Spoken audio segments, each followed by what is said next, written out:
more procedures necessary and unnecessary than any other country in the world. So what's the common theme? Like we said earlier, it's we get inflamed. But I'd like to broaden your understanding of inflammation to more than just T cells and interleukins being activated, to emotional inflammation.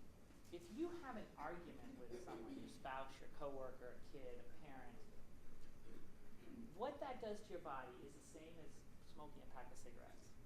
It activates this hypothalamic pituitary axis, stimulates the adrenals, releases epinephrine, dopamine, norepinephrine. You guys have felt that sick feeling when you get in an argument.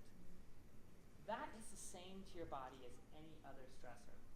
So today I want to just start talking about all the inflammers in our life, which is not just the crappy food supply that we have, but it's the emotional interactions, the sedentary lifestyle that we have. And I would go so far to say even the spiritual deficiency, that core purpose deep within us that we're not recognizing in each other and that we're not recognizing is something we need to address to really be healed. Living a purposeful life is really following what you're meant to be doing here is really key to being in balance and in health. And I find that most people in healthcare are very purpose-driven. They got here for the right reasons. The whole system, particularly medical training for physicians, which really scars and sucks a lot of that emotional intelligence out of physicians, which is why you have to deal with these guys in the middle of the night on the phone yelling and all the things that doctors do. But some of that sucking of the purpose is why we're in the problem we're at today with healthcare and how we're not effectively delivering it. So what are the classic inflammatory? Well, certainly diet. Sugar and oil, bad oils, bad fried foods. The American Heart Association waged a war on fats. You all lived through that in the 80s and 90s on very poorly done studies, saying that if you have a plaque in the artery, it looks like fat, and if you eat fat, it's going to end up in that plaque. There was not really a lot of correlative data to say that. But in this war, they completely ignored simple carbohydrates, the bad quality food that's out there. In fact, we label AHA-approved cereals and things like that are just full of simple carbs and processed food. And those are terrible for you. So the biggest inflamer in our body from a food source, hands down, is sugar. Second is trans fatty acids. We talked about trans fatty acids a lot a few years ago when I was here. But there's been several other studies showing how toxic they are and that they promote cancer growth. Food allergies are more and more common, probably because of how we're processing food and things like that. So making sure that you have those addressed if you feel your body's inflamed from a physical source. The brain-gut connection we're going to talk a lot about. The brain and your gut lining are developed embryologically within minutes of each other. There's even a nerve that you all know so well that connects them, the vagus nerve. So the brain and the gut are really critical that both of these are healthy. Toxins, the big toxin for memory, of course, is mercury, potent neurotoxin, and found in so much of our food and even our fish oil supplements. We'll talk about in a little bit. Chronic infections and the treatment of chronic infections. Antibiotics can treat an infection but destroy your good bacteria in your bowel and create more inflammation. Of course, not exercising, sleep problems, really unrecognized as a major problem, and then nutritional deficiencies. Not so much an issue in our country where we just don't get enough calories in, but here we're nutritionally deficient because our calories are of such poor quality. So when you have a stress response, this takes you back to nursing school. Remember, we have the autonomic nervous system. It automatically turns on fight or flight, epinephrine, norepinephrine, dopamine. All pours into the system, and then cortisol follows. All of that is for fight or flight to get you away from danger quickly. But what happens in our modern world? We get in a fight with a coworker, and we release all of that, and we sit at the nursing station. We have a fight with our spouse, and we go in our back room, and we sit. But what we're really programmed to do is run from danger. But that's not what we do. And that's why we get the central obesity. And we start carrying the weight here when we have a lot of stress, because that cortisol is just making fat to get us away from danger, but the danger is not something that physically we can get away from. This, by the way, is why exercise is so critical. So critical. The first thing I tell a parent that has a kid with cancer or someone that is sick and they're caring for someone sick is exercise, exercise, exercise. The best thing you can do for your body is release endorphins. Chew up that epinephrine, norepinephrine, dopamine like it's meant to be chewed up. Parasympathetic. The way to think of that is rest and digest. This builds our body. We should be in parasympathetic most of the time. When I think of parasympathetic, I think of my dog. I just cannot believe how often that guy sleeps. Every time. And if you go play the ball, he's totally into it, but then that's a guaranteed 6-hour nap. Dogs are parasympathetic. They use their autonomic nervous system to achieve an end, get fed, play, burn off energy. But for the most part, sleeping like a dog is activating your parasympathetic. Relaxation, meditation, massage, and sleep are parasympathetic activities. The interesting thing about being a human is that we are the only species that can perceive a danger before it happens. A horse needs to see that rattlesnake before it recoils and moves. But every time I go for a bike ride at Folsom Lake, the only thing I'm thinking about is rattlesnake, right? We all do that, okay? I am perceiving a danger that I shouldn't be stimulating any of my autonomic nervous system. But we can do that with our frontal lobes. And you can take that to your interactions with coworkers, to your interactions with your family. You enter that path that you've marched so many times before with people, and you perceive a danger, a conflict, something negative. So remember that when you're getting jacked up, that this is a perceived, not a real threat, yet your body is acting the same way. So this is the 3 ways that we respond in our body to stress. We have the autonomic nervous system, parasympathetic, sympathetic, as we talked about. The neuroendocrine system, this is the hypothalamic, pituitary, cortisol axis. So remember, brain to adrenals. And the immune system, antibodies, immunoglobulins, antivirals. This immune response is set for anaphylaxis, IgE-mediated anaphylaxis, takes longer. These can get us out of trouble quickly. So remember that this parasympathetic is calming. We want to build this up. We want to maintain. We want to be present. You have to be present to be parasympathetic. You can't be thinking about a threat. You have to be present to yourself. And store up and build up reserve for trouble. And sympathetic is fight or flight, as you know. It's a breaking down. So there's the concept of learned helplessness. And this was a famous dog study. So what they do is they had half the grate in a dog's cage electrified and the other half not. They would send the electric impulse, the dog would jump over to the other side of the grate. They would do it over and over, the dog would consistently jump over. Then they put a dividing wall, and they would shock the dog, and he or she would jump into the grate, into the wall, and fall back onto the shocking grate, and over and over. And the dog soon would not move at all, and just say, I'm going to get shocked, and then he's going against the wall, like we all would. And then they removed the wall, and to their surprise, the dogs never went to the other side again. They learned that they weren't going to have a satisfactory response and they'd get rid of the shock, so they just accepted it. So the question for our own health is, where are we in this cycle of learned helplessness? And we all get here. If you've ever had a chronic illness or cared for someone with a chronic illness, you know how easy it is to get to that cycle of, oh crap, here we go, the chemo's not going to work, or the infection's going to come back, or my kid's still going to act this way, or I'm still going to have this same response to my spouse when we have the same old conversation about this problem. Learned helplessness. So when you feel you're marching that path, same path you have over and over, think whether that grate, that wall between those 2 shocking paths has been removed. Because a lot of times it has. Again, we can perceive a danger that really isn't there. Your dog can't do that. Your dog has got to see the car coming at full speed to move out of the way.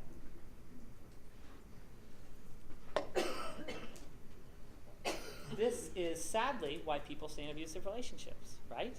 They just no use in jumping and hitting that wall again.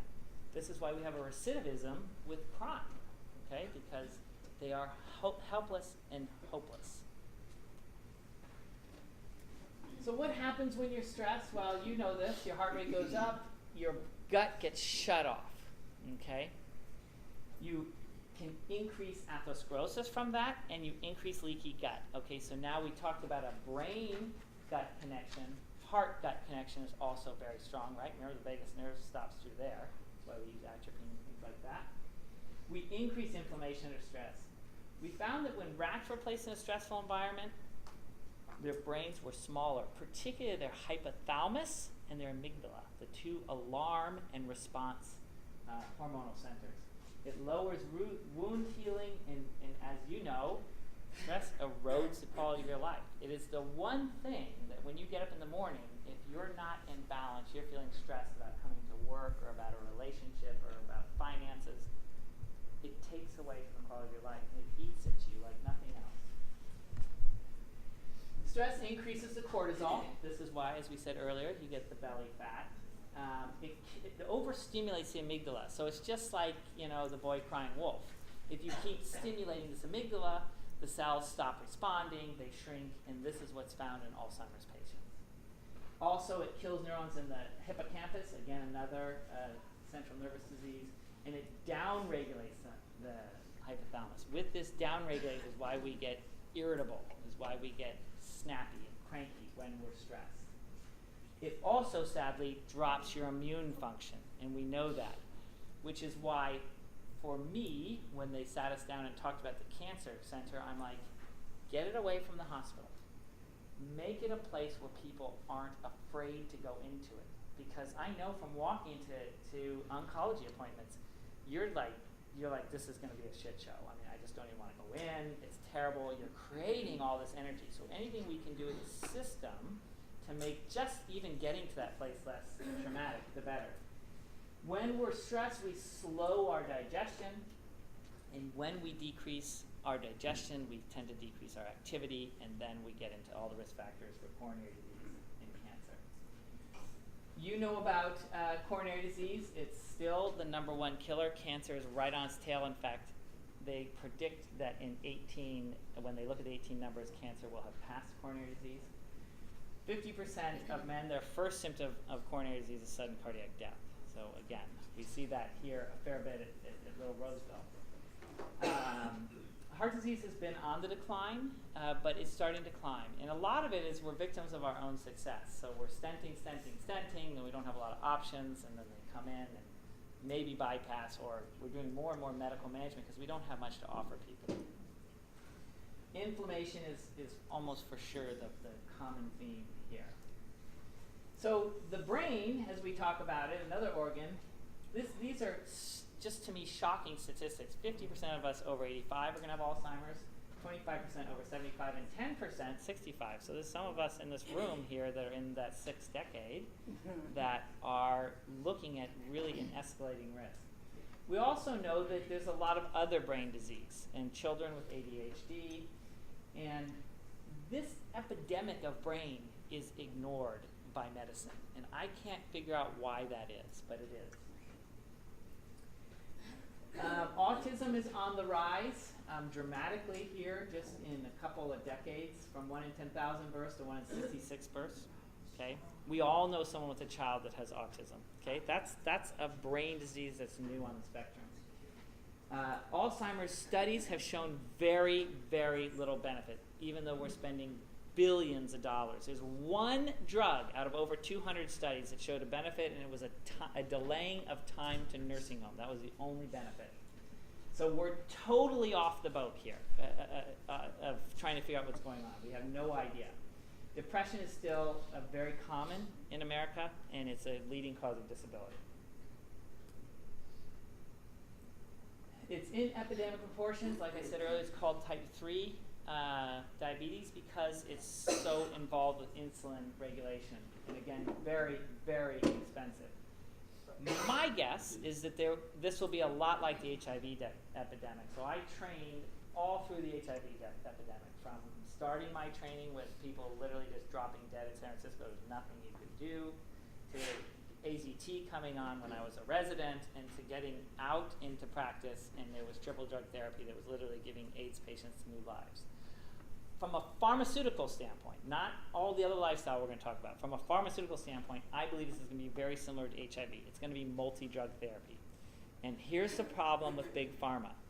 They can't make any money on multi-drug therapy. They want to be the one blockbuster. So until we get people working together and figuring out how this is going to work, I don't have high hopes for the drug industry finding a cure. So what's happening in Alzheimer's disease? For one thing, your growth hormone drops dramatically. So as we age, our growth hormone drops, but it drops more dramatically in Alzheimer's patients. And women drop by about 25% after age 50. Men really drop, but men start at a higher level than women. Testosterone and estrogen drop. Again, this is andropause, menopause. This is when we start to see people with cognitive difficulties. I can tell you there's probably people in this room that know that they have a foggy mind at times, particularly perimenopausal women. I hear that in my office all the time. So that fogginess, I'm going to give you some suggestions as how you can deal with that. But that's something that you really should listen to. And I've had it after being on call. It's scary, you know, after a long call weekend, and I'm like, God, what is my password again? That's the little subtle stuff I'm talking about, and there are ways to really work with that. Sleep is critical, and sleep is missing in our society. It's missing mostly because we're too damn busy. And it's not like 100 years ago where the sun went down and you didn't have a choice, right? There was nothing to do. This is how we're wired for thousands of years, to be powered down in darkness. We didn't always have a light switch to flip on and see, you know, activate our brain through our retina. And I think the second thing, you know, lights in general, but really I think the blue light, I think the computers, the tablets, the phones that we look at before bed. I, 2 years ago, heard a lecture about blue light and said, I am really, short of being on call, going to try not to have any blue light an hour before I go to bed. And I was surprised at, first of all, how hard, I'm sad to admit how hard it was for me not to just check my phone or go look at an email or have my wife ask a question, oh, I'll look it up. But I didn't. I said, I'm not going to do anything an hour before bed. And I had a noticeable improvement in my sleep just from doing that. So that's an easy thing you can do today. We talked about stress in the hippocampus, and this is where a lot of the research is on Alzheimer's drugs affecting the hippocampus. And this risk for Alzheimer's starts really young. It starts in childhood, like diabetes and like all other inflammatory disease. And it's mostly what I call SAD, the standard American diet, which is high in sugar, particularly high fructose corn syrup, high in saturated fats, and processed foods.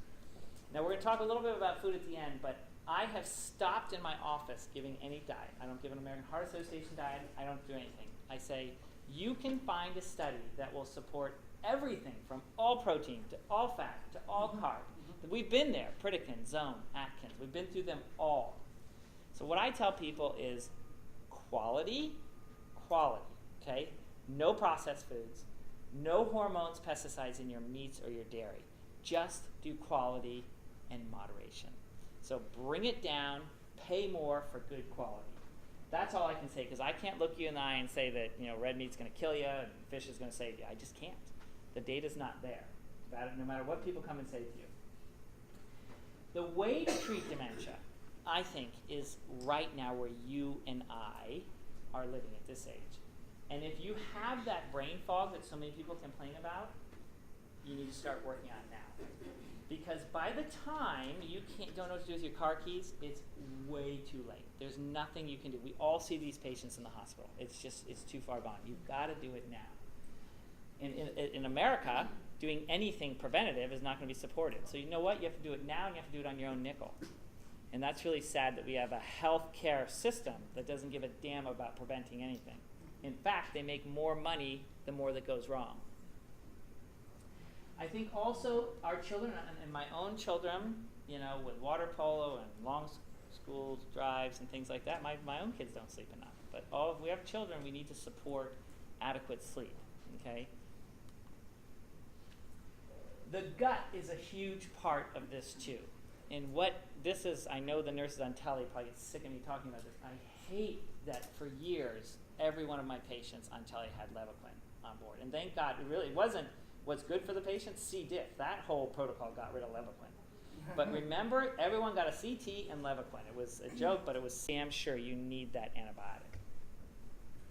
Gut is responsible for 2/3 of our immunity. All of our immunoglobulins, antivirals, antiprotozoans are made in our gut and released into the body. So when you destroy that factory with an antibiotic, it takes a long time to rebuild that. That's why people talk about probiotics if you have to get an antibiotic. And high fructose corn syrup is one of the biggest destroyers of good bacteria in the gut. They literally eat themselves to death. And it's in everything. And it's in everything, that's right. The gut is also destroyed by hormones and pesticides. I don't know how many of you were here a few years ago, but I will emphasize this every time I get in front of people. If you have young daughters, do not give them dairy with hormones and pesticides. That, I'm almost certain, is the breast cancer issue, is that we started after World War II taking small mom and pop dairy farms, conglomerating them into bigger farms. The cattle were getting sick, so we had to give them antibiotics. Then we figured, gosh, we could also make them grow faster. We had to give them hormones. Then you and I and our children, sadly, had entire dairy products full of hormones and antibiotics and pesticides to boot. And if you want to question this and think about this, drive down I-5. You've probably all done it, right? You hit Coalinga. Unfortunately, I got a ticket there one time. I thought I was going to pass out from the smell. It's a mile of cows and cow shit, and you can just see they can't be healthy there. So really think about that when you take it in. I personally think it's hard to get any good quality dairy, but if I do dairy, I make darn sure that it's free of hormones and pesticides. This is a staggering statistic to me, that most of our autistic children have gut dysfunction. When they biopsy these children, they find that they cannot make these immunoglobulins, antivirals, and things like that. So ironically, to help this brain disease in a young child, the most important thing may be to help the gut with a really good diet full of prebiotics, probiotics, no sugar, no pesticides, no hormones. So I think all of you know this. I am always surprised at what comes back to my office. I don't see anyone from the ER. I was on call on Wednesday night, and we had just a wicked air dissection. And I've been following him every day down at Saturday morning. He's walking today. I'm like, oh my God, how did that happen? I thought this guy's going to die. So incredible things happen every day, and we need to give every patient that opportunity.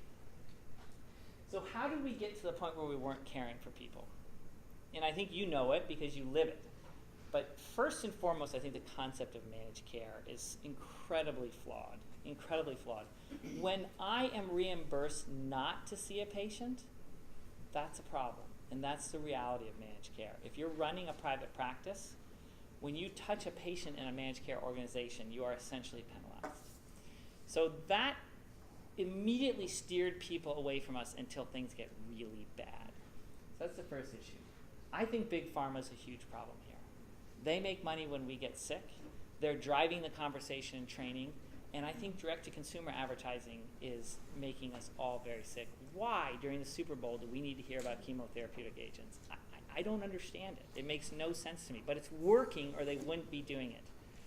And I think each of you, each of us, we need to be conscious about that when we think that these drugs are going to make a difference.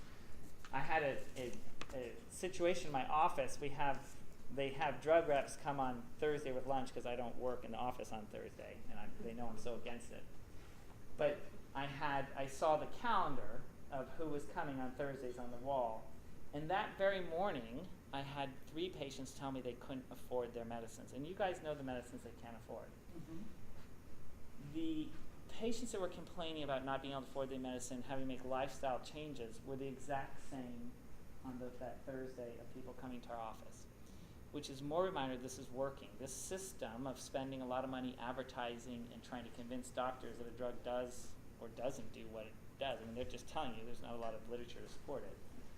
This is making us sick. 1 in 6 Americans on an antidepressant. If you get up into the Pacific Northwest, this goes down to 1 in 4. It's almost like our medical system thinks we're dying from a lack of pharmaceutical drugs, which is simply not true. So food companies have a lot to do with this too. You know, food companies have a bliss point, and they study this in detail, and that's where you will continue eating and not stop. Everyone knows the one food that is for almost everybody. We know it? Potato chips. Potato chips are the most studied of anything. Because you can very quickly hit a bliss point and polish off the whole bag. So most people have that salt and sugar. They study this type of thing. There are cheap additives that the government has actually subsidized. So your own government's making you sick by having corn subsidized and soybeans subsidized. That's how they became fillers for everything. I challenge you to go into your cupboard and say tonight, I'm going to throw away everything with high fructose corn syrup. Do it. Just do it tonight. Get a big Glad bag. When I made that challenge about 15 years ago, I had a huge Glad bag and I was embarrassed. And I thought I ate well. Do it to yourself. And then be ready to go shopping because there's not going to be much left in here. So major food makers are also driving the dialogue of what's healthy, and that's not true. Like I was at Whole Foods the other day, and my wife was doing something, so I was just going in the bar section and flipping over all of these healthy bars. I was surprised that these kind of marketed health bars for you were full of so much crap. There were very few. I think Laura Bar had like 4 ingredients. That's the best one I found. So this is my first of 10 books. If you want to know how we got into this mess, this is a great book. This is The Omnivore. It says The Omnivore's Dilemma. But Michael Pollan's an investigative journalist, and he goes through how the food industry got to where it did and how big business, Monsanto and some of these big companies got involved and are making a fortune off of it. This will help you as you choose to feed your family and say, okay, I get why I'm being driven to this product. And it goes all the way through product, where something is on the shelf in the store and how we're manipulated by that. Okay, sugar is poison. Any of you who know me know that I say that over and over. It's disgusting how much sugar we eat. Sodas are really the rough one, and they're full. Even diet sodas, they find that MS in young women is on the rise, and when they tag the sugar substitutes with a nuclear substance, all of these end up in your brain. NutraSweet, Splenda, when broken down, turn into formaldehyde. So when you're drinking your soda, you're embalming yourself. Think about that. If you give a rat a choice between morphine and sugar, your rat will choose sugar every time. And diabetes doubles the Alzheimer's risk. Okay, we know about bad fats. We've talked about this, but the way to think about bad fats is fast food. Fast food uses bad fats because they have very long shelf lives. They can keep them on the shelf for literally years, and they won't break down. These are fats that are highly processed, and your body doesn't know how to deal with them. So the body creates an immune response to them, and then you're off to the races with inflammation. So what happened was the American Heart Association said, oh yeah, we've got these bad fats. All fat must be bad. And that's a huge mistake because all fats are not bad. Avocados, nuts, seeds, cold water fish, all the omega-3 fats are very healthy for you and good for your brain. Part of this Alzheimer's deal is because we have told people to restrict their fats. And so I think about your diet, again, trying to have that balance. Every protein, carbo, and fat, there are goods and bads. Don't run away from fats. They're very good for your brain. We also know that fats decrease inflammation and increase your body's immune response because good fats, that is, because they make the antibodies. We also live in a toxic world. This was staggering to me when I saw this. So there are 280 toxins found in infant cord blood in the USA. That's the average. If you are in an inner city, you're up to 400. If you live near a refinery or a train station where you have diesel particulate, you're up to 500 found in cord blood. And these are hardcore ones: mercury, cadmium, scary stuff. Pesticides are found. You can find pesticides used from the wine industry. They have very specific pesticides they use. You can find them in Montana. So pesticides get aerosolized and moved all throughout the world.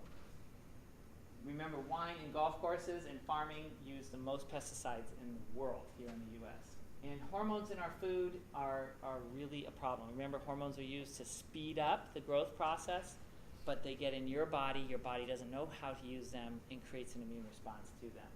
Arsenic's found in a lot of water supplies. Air pollution, 20% of our air pollution in California has been tracked to China. So this is another concept, I think, as we talk about healing and being with people. We're all connected.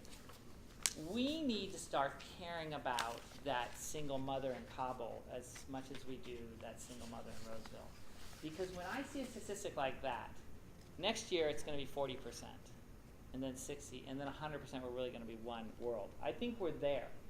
And until we start taking a better look, I don't think any of us are going to get any healthy. A bigger look, any of us are going to get healthier. Plastics and phthalates are all over. Again, I think people have heard me say this. I don't have a microwave in my house. This was the first thing I took out. I just said I don't even want it there.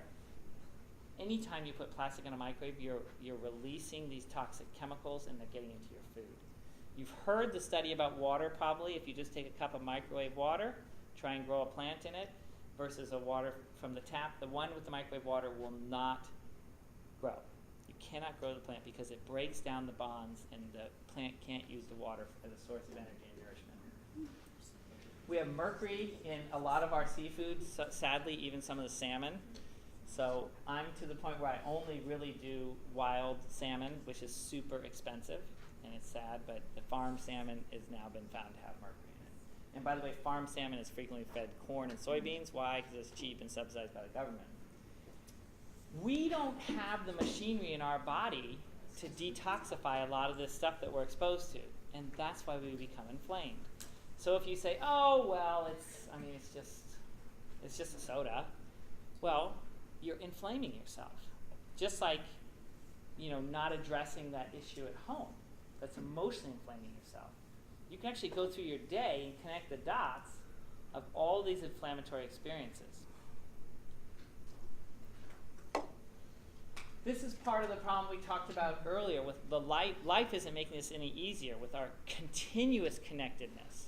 I got an email from a Sutter administrator who will be nameless, who sent me an email, and I was seeing patients, and then called the office 37 minutes later and asked me why I didn't respond to the email. And I was like, wow, your chain of command, it is expected that you respond, within 30 minutes. I was surprised, and I had to explain to him I was seeing patients. We lack time to reflect and look at why we feel out of balance. Instead, we just kind of power on through it until a catastrophe happens, right? A cancer, a heart attack, a divorce, a sick child. All these things that rattle us to the core. I've had patients tell me in my office many times, I had to get cancer to wake up out of this trance. And then I think about that, and I go to the next patient, and I'm like, God, what can I do? How can I help this person to not let them get to that point? But we all know that. We've all had that experience of being rattled and saying, what the hell was I doing for the last year, or in that relationship, or eating that food? Getting back into that learned helplessness with the dogs had in the study. How do we keep doing the same thing over and over? You all know what Einstein said about insanity, right? Doing the same thing over and over and expecting a different result. Exercise, it shouldn't be so hard, but our world is set up so we don't have to, right? Drive-through, the remote control, all these things so we don't have to get off our butt and do anything. So this is Eckhart Tolle's book. This is book number 2. This is really looking at how can you stay present? How can we not be that human being that spends his or her life perceiving danger as opposed to living present? I think he does the best explanation of this. And I like to listen to books a lot. Do not listen to this guy. He's the most boring speaker I've ever heard. And he's breathing weird. The whole thing is awesome. But if you can read the book, it's awesome. So what can we do? So we've highlighted a lot of problems. Let's talk for the last 20 minutes about getting out of this hole. I think big. I think a lot of, I gotta go home and get that dairy away from my daughter. I've gotta really improve that relationship with my mom or my dad or my kid. But we get overwhelmed quickly. I think healing, and when I say healing, I'm talking physical, emotional, and spiritual. I think it's 90% desire. And I see that every day in my office. I see the exact same echo, the exact same coronary anatomy, the exact same nuclear test and labs on a patient, 2 patients. One is thriving, one is dying. And it's their attitude. The amount of times I've had someone in their 8th decade with metastatic cancer say they want to see someone graduate from college or a wedding, and I'll be darned if they don't make it, and boom, they die within a month of it. Desire to stay alive is more powerful than anything you and I do with a medicine or a procedure. So we need to, as a system, recognize that. I think one of the most important things you can do as a nurse at the bedside is say to someone, you're going to get better. Because that's not a lie. That is true 90% of the time in this building, 95% of the time in the building. You're going to be in a different place. It may take a while, but you're going to get better. And your life will be better for having gone through this. People just want to see the way out of this traumatic event that you and I meet them in. So I make an effort, I hope some of you have heard me say this, that we can help you. We will get you better. You're going to have to do a lot of the work, but we can show you the way out of here. That's when healing really begins. So I want to talk about disruptions. You probably have all heard about economic disruptors, but these are classic examples of disruptors. I mean, who would have ever thought you could have a computer in your hand, like a smartphone? Whoever would have thought? I mean, Uber, I don't know how old this is, but it's not more than a decade. I mean, they've completely disrupted the entire transportation industry. I just heard that you can now get Uber in parts of Mexico. I mean, totally backwards parts of the country, and you can get Uber. Electric car, solar power. But what about healthcare? What would a disruptor look like, and what would it take? What we know about disruptors is when you hit a tipping point, when you get to a critical mass, it happens very quickly. I believe that everyone in this room is going to be part of a disruptor in healthcare. You're going to see a disruptor in your career. So I want to give an example of a disruptor. This is the Macy's Day Parade in 1903. And right here, this red circle is the only automobile. Okay, the rest of these are horse-drawn carriages on Fifth Avenue. 10 years later, in 1913, there's not a single horse. So the automobile was a disruptor in a decade. Okay, that's how quickly things can change. So what determines health? If you ask the World Health Organization, there are 6 things that determine your health. Where you live. Where you live says a lot, right? Are you close to a dump? Are you close to a toxic waste site? It also says your economic resources, right? Are you do you have a nice lot of space? Do you have to worry about crime? Things like that. Your environment, toxins, we know that. Genes, we agree with. Income allows you to live in different places. Education allows you to live in different places. But interesting, social connection comes up over and over and over as super important to your health. In this, when we isolate people, when we put them in nursing homes, this is why they deteriorate so quickly. So the approach to medicine has been name it, blame it, and tame it, right? We don't ever look at kind of why it happened. We just name it and blame it. Or, as I say in neurology, diagnose and adios, because there's not much they can do with a lot of the neurological. But our answer always falls down to treating with a drug or a device. This is when I talk about the industry is eroding our real healing potential. It's because this is all, in the office, seeing 25 patients a day, frequently this is all we have time to really get to. I have a new vision, which I'd like you to think about, and that is looking at your health as a resource for everyday life. Okay, so you only get one body. You all know that. Trying to look at this body as a resource for the rest of your life, just like you would your finances. You have enough in retirement, you're putting money away. Look at your body the same way. And recognize that you need social connection. You don't need just a physical body. And I know the ICU nurses would echo this with me, that most of our 40-year-olds having heart attacks, they are frequently very active. I've had several marathon runners have a heart attack. What they've done is they've done the physical thing to the nth degree, but not the emotional, spiritual thing. So it's balancing all of these types of things. The other interesting thing about health is if you want to know how healthy someone is, the most accurate way to figure it out is see who they're hanging out with. we tend to hang out with people who make the same health choices as we do. So the new approach is you need to create health, just like you create wealth, rather than just treat disease. And I think, going back to the beginning, that is more time in parasympathetic. Building relationship, building antibodies, building immunoglobulins, building a good diet, building an exercise program, building relationships, and not sitting in fight or flight. That's what's tearing apart your health. So you need to look from a biologic standpoint, diet, exercise, supplements if they help you.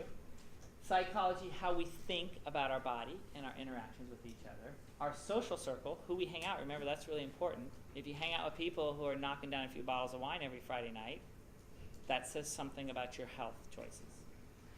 And why are we here? A spiritual basis for health. What are we really on the path that we want to be on to cure our whole body? So what we know about brain health is that how you think can dramatically impact how the cells in your body work. And I told you, embryologically, our brain and our gut are connected. So what we think about what we eat and how we process that energy comes to our health throughout our entire body. Leaky gut is highly associated with CNS disease. So exercise, it does so much. You all know it, but the one thing I want to take from here is the brain-derived neurotrophic factor. That has been shown to be really important in preventing CNS disease, and particularly Alzheimer's. So the importance of exercise is critical. So to that end, this I put in younger next year. If you're struggling with exercise, if you're like, I've always wanted to do it, this is written by an exercise physiologist and a gerontologist. It's really good for your senior patients. So if you see someone after an MI who's really motivated to exercise, recommend this book. It spells it out. It starts in small steps, and it gets them going. And it gives a lot of literature about how powerful exercise is. We talked about the good fats, but notice that on this good fat is some of the things that have been vilified, like coconut oil, and some of the nuts that have been vilified by the American Heart Association. And again, these have now been found to be very healthy for brain health and do not increase plaque. It's the bad omega-6 oils. We also know that ketones, creating ketosis, which is really popular right now. Unfortunately, I don't have time to go into that, but we should talk about that in the future. Ketosis is very good for the brain. Some of you may have trained during the time in pediatrics where little kids were having seizures, and none of the medicines worked. In the end of the day, they sometimes would put an NG tube down and fill them full of oil, and it would stop them because they were creating ketosis.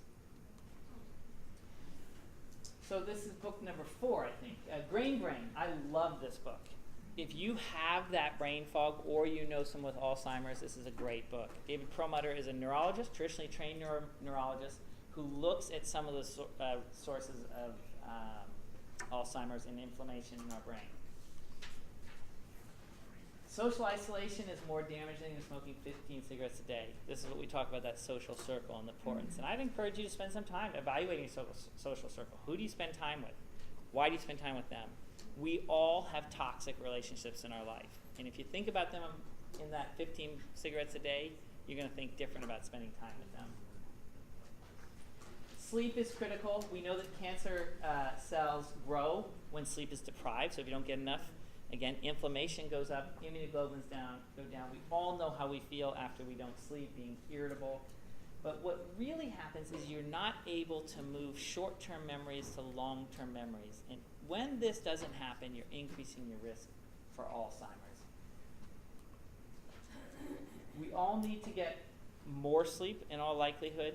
Ayurvedic medicine says the ideal time to go to sleep for over 90% of us is 9:30 to 10:30 at night, and that sleep cycles are in 90-minute cycles. So typically people will feel most rested when they sleep 6 hours, 7.5, or 9 hours.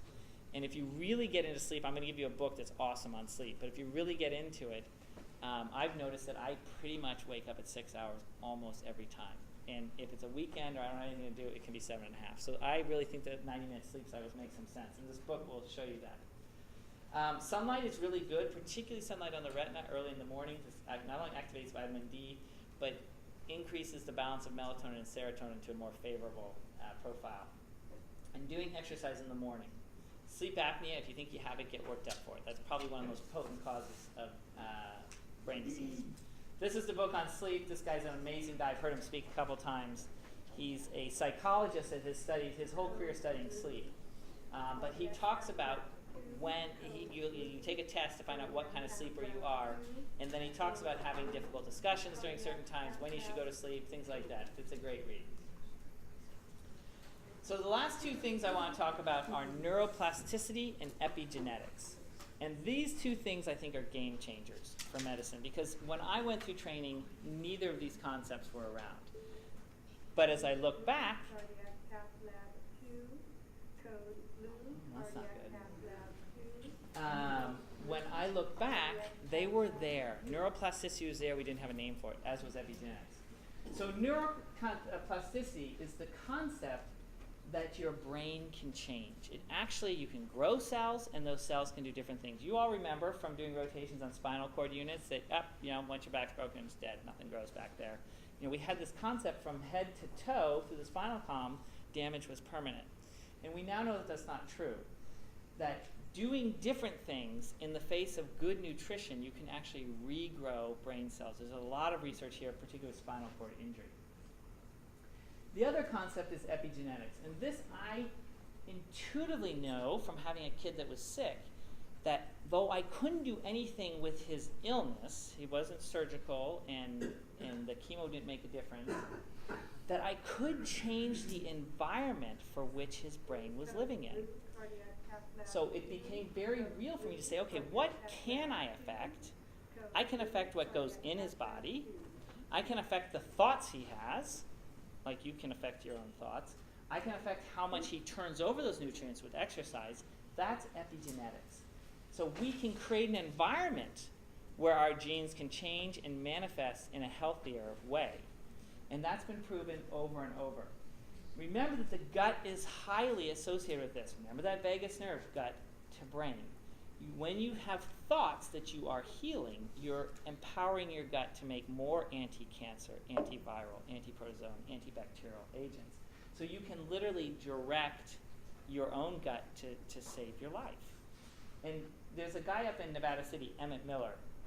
He's been called the father of modern medicine. He got his start by being called down to the LA Dodgers because I guess when a hitter misses strikes out a couple times, they just, every time they get to the plate, it's just mental. So what he did was he took the guys after a bad hit, put them in the clubhouse, and showed them pictures of perfect hits, of home run hits. And he found that if they got out there after that they could get back at the plate a lot quicker and start hitting again. Well, he took that to making tapes for people saying, you are healing, you're activating your T killer cells, you're beating up the cancer. And he has remarkable results. I have a dentist from Auburn who absolutely refused bypass, and everyone would say this guy needs bypass. And he went to Emmett Miller and he bypassed himself with his thoughts. He basically listened to a tape every night. And he came in here in heart block, and that was the only way I could get him back down here, and we capped him, and he essentially had bypassed himself because he had the time, he had the desire we talked about earlier, and he had the tools to tell his body what to do. So this is Biology of Belief by Bruce Lipton. If you're interested in epigenetics and neuroplasticity, this is the guy. He's a researcher who noticed, and this is how this all started for him, was that he noticed in his lab that the medical students were talking in the corner, and that the plant that was near the medical students was growing better than the one on the other side where no one was talking. So he figured, well, it's got to be a toxin. There's got to be some benzene or something like here. So he moved the table to where the medical students would sit over to the other plant, and it started to grow more. And this launched him on an amazing career that he documents through this book of epigenetics. All right, I'm going to end with blue zones. So blue zones is the way we can put it all together. So blue zones started by a guy named Dan Buettner. Has anyone heard of the blue zones? Yeah, there's 6 in the world. So blue zone, the title came because a guy at National Geographic was saying, I want to find where there are the most people living over 100. And they took a blue highlighter on the world map and they highlighted the 6 cities. And then they went there and studied it. And there's lots of YouTubes and videos on this. It's really amazing. But their assumption was, if we can do this, we'll find the diet that is saving grace. Didn't happen. If we can do this, we're going to find that they're all super active. Didn't happen. If we can do this, we're going to find a common genetic strain on them. Didn't happen. So the 6 cities are up there: Greece, Okinawa, Japan, and Costa Rica, Sardinia, Italy, and Loma Linda. Anyone know what's special about Loma Linda? Seventh-day Adventists, right? They don't eat animals. So these were the largest populations of greater than 100-year people. Very rare to have any Alzheimer's disease, cancer, or coronary disease. And I'm very rare, like literally 100th the incidence of other populations when you compare it. They all had very different climates, very different cultures, and very different diets. They went from all vegan in Loma Linda, right? No animal products at all, to Costa Ricans eating meat almost with every meal. What they did find that none of them had processed foods. They were all very isolated from that processed food chain. But the most common thing they found was that they were highly socially connected. They were very, very tight communities. And I think that's the message, is that there's another way of healing, us working together with each other, recognizing our emotional or spiritual body, while we nourish and exercise our body. But this is very powerful to me, that there's another way to be healthy. So we talked about treating your health like wealth. Eat good quality. Try to be healthy in your world. It's hard. And try to hang out with like-minded people. What I tell people in my office is that your health is like sitting on a stool. You cannot sit on a two-legged stool. You can't sit on a stool where the legs are different lengths. These are equally important. First, nutrition. Everything we put in gets into every cell. Just think about that when you're putting food in your mouth. Everything goes to all of our cells. And that's true. They've proven that. So making good food choices. Not processed, not hormones, not chemicals. Exercise. If we don't move, we can't distribute the nutrients. The one common thing about the blue zones was that they all had to move a lot to get their food. Even Loma Linda, a true Seventh-day Adventist, doesn't drive, I think, on Saturdays. So they had their world built up to move quite a bit. And then the last one is the mind-body piece. And this is where so many of my patients miss the boat. If you're mentally, emotionally stressed, you are tearing your body just as if you're having McDonald's every day for a meal. So look at those three areas: emotional, mental, nutritional, and exercise is equal in your life, and try and sit on that stool of health. I think that's all we have time for. Oh, I have the Dirty Dozen here. You probably know that. Oh, this is a great book, In Defense of Food. If you want to get more specific about what you should be eating, this is, again, the same author as Omnivore's Dilemma. Michael Pollan goes through how you can get the healthiest food on your table from your neighborhood market, not, paying a lot of money for foods being shipped to you and things like that. And no time for questions before Ranjini. Maybe one question? Anyone got anything burning? Okay. Awesome. Thank you. Yeah.